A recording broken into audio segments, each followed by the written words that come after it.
The French Revolution, the uprising that changed the world, 1789 to 1799. When bread becomes blood, fade in, thunder cracks over a starving village. A mother clutches her child as aristocrats feast behind castle walls. Outside, the people stir, not with swords, but with fire in their hearts. What do you do when a loaf of bread costs your entire week's wages? When your king drowns in diamonds while your children starve in alleys? You revolt. But the French Revolution wasn't just a rebellion. It was the birth of modern politics, the destruction of a thousand-year monarchy, and the dawn of popular sovereignty. It tore down cathedrals, rewrote human rights, and inspired the collapse of monarchies from Haiti to Moscow. Between 1789 and 1799, France transformed from kingdom to republic to empire, bathing itself in blood, liberty, and fire. Yet for every statue of liberty it inspired, it left a guillotine's shadow. In this documentary, we uncover the true story of how a hungry nation overthrew its king, executed its god, and rewrote the world. This is not just a history of politics. This is the revolution of the mind, the mob, and the musket. France before the storm, privilege and poverty. In the 18th century, France glittered on the outside, but rotted from within. The nation's ancient three-estate system divided 28 million people into grossly unequal classes. First estate, clergy, less than 1% of the population. Second estate, nobility, 2%. Third estate, everyone else, peasants, urban workers, the bourgeoisie, 97% of the population. While the privileged owned nearly half of all land and paid little to no taxes, the third estate carried the economic burden of an empire. Add to this the worst harvests in decades, and bread became unaffordable for the average worker, consuming up to 80% of their wages.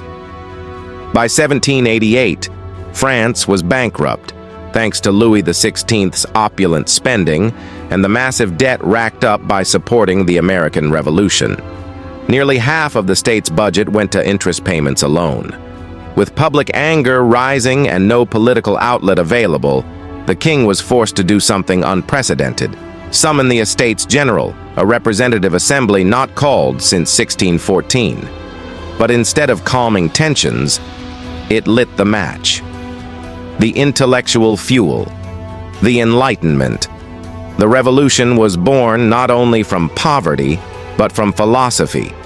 The Age of Enlightenment had cracked the old world open.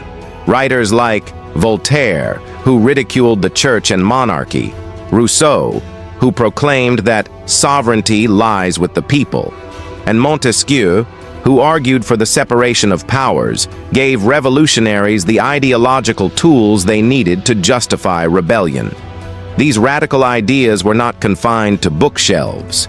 They spread through salons, cafes, and secret societies and took on real-world meaning when American revolutionaries defeated Britain in 1783. Many French officers returned from that war, most notably the Marquis de Lafayette, carrying ideas of liberty and constitutionalism.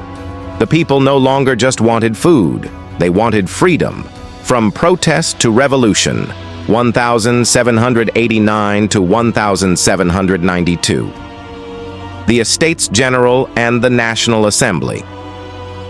In May 1789, delegates from all three estates met at Versailles, but immediately conflict erupted.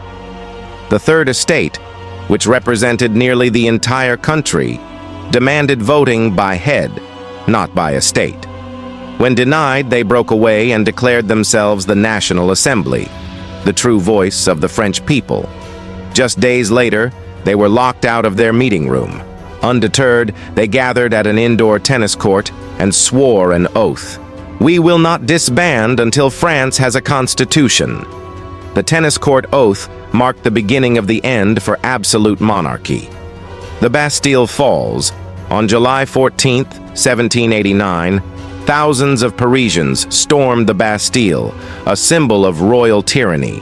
They seized gunpowder, freed prisoners, and beheaded the governor.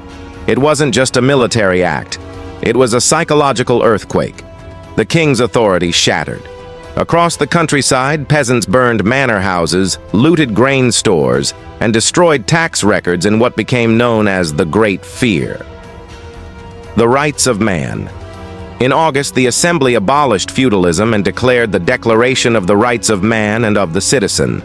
All men are born free, sovereignty resides in the nation, and law must be equal for all. However, women, slaves, and the poor were excluded. By 1791, a constitution established a constitutional monarchy, but Louis XVI had already tried to flee the country, caught in Varennes, disguised as a servant. The people were done with kings, terror and triumph, 1792 to 1794. The Republic is born. In April 1792, France declared war on Austria and Prussia, fearing foreign intervention. As panic spread, Parisians stormed prisons and massacred 1,200 inmates they feared were royalist conspirators. The monarchy was formally abolished on September 21, 1792, and the First French Republic was born. The king is executed. On January 21, 1793, Louis XVI was guillotined for treason. His wife, Marie Antoinette, followed later that year. Other European powers joined the fight, and France faced civil war, foreign invasions, and economic collapse. Reign of Terror. The revolutionary government handed control to the Committee of Public Safety, led by Maximilien Robespierre. Robespierre believed in virtue through terror. The law of suspects allowed the arrest of anyone vaguely counter-revolutionary. Over 17,000 were executed during the Reign of Terror, including Georges Danton, once Robespierre's ally, Olympe de Gouges, who had demanded women's rights. Religious holidays were abolished. Churches became temples of reason. Citizens lived in fear of midnight knocks and morning executions, but the blade would turn on its master. Fall of the radicals and rise of a general, 1794 to 1799. Thermidorian reaction. On July 27, 1794, Robespierre was arrested and guillotined the next day. The terror ended overnight. A new constitution in 1795 created the Directory, a five-man executive that proved weak, corrupt, and heavily reliant on the military to suppress uprisings from both royalists and Jacobins. France was exhausted, broke, and directionless. Napoleon Bonaparte. Coup of 18 Brumaire on November 9, 1799, 18 Brumaire in the revolutionary calendar. Napoleon staged a coup, overthrew the Directory, and established the consulate, naming himself First Consul. Just 10 years after storming the Bastille for liberty, France now welcomed a military dictator. The revolution had devoured itself, but its ideas would survive him. The fire that still burns. Fade to slow montage. Burning Bastille, the guillotine, a waving tricolor flag, modern protests in Paris. The French Revolution wasn't just a historical event. It was a cosmic shift, a moment when ordinary people rose from the shadows of palaces and said, "We are the nation."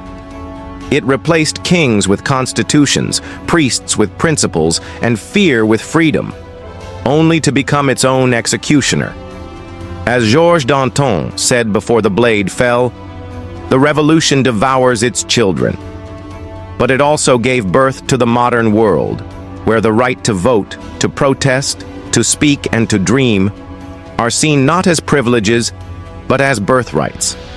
And that fire, it still burns. In every square where crowds chant for justice, in every country where tyrants fall, in every voice that dares to say, "No more." The French Revolution is over, but the idea, it lives on.